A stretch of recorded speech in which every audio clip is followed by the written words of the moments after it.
السلام عليكم. اليوم غادي ندير معكم واحد القهيوه عربيه زويونه للعشاء. انا ديما كنتعشى بالقهوه، تتعجبني القهوه بالحليب، تتعجبني كيجي زوينه مع الزيتون والزيت العود وخبيات ديال القمح. هو كما تشوفوا معايا كيجي زوين. هذا القمح الكامل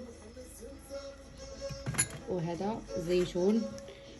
هذه القهوه كما تشوفوا معايا، هذا زيت الزيتون، هذا البريق اللي غادي نعملو فيه القهوه. قهوه عربيه زويونه غادي نديروها هنايا في هاد البريق. ايوا ديك الساعه غادي نوريكم كيفاش غادي نديرها على الجمر هنايا. هو طيب القهوه ديالي طيب هنايا، هو الماء غليان. دابا غادي نرجع نوجد غير هذه القهوه في البريق. هو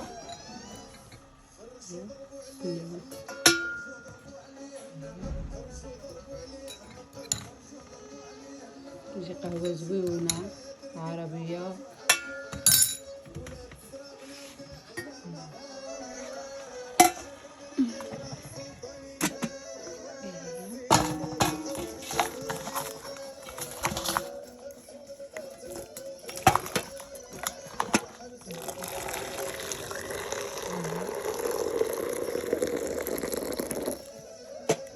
دابا نخليها هنا سكانيه غادا تغلي مزيان.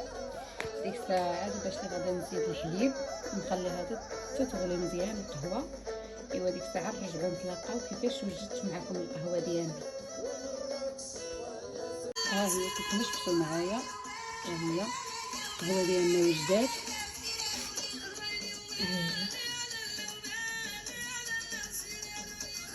زوينه وكتجي خاطره كتجي غزاله.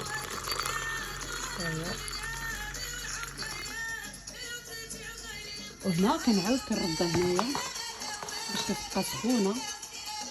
حتى ملي كنسالي هاد الطاسه ديك الساعه الا بغيت نعاود نزيدني نلقى القهوه ديالي مازال سخونه. هي هذه كنقدمها لكم بالصحه والراحه. كنقول للمشاهدين ما تستغناوش على هاد القهوه الزوينه حتى نتوما جربوها وتعشوا بها، وما دير لكم حتى شي حاجه، راها غزاله.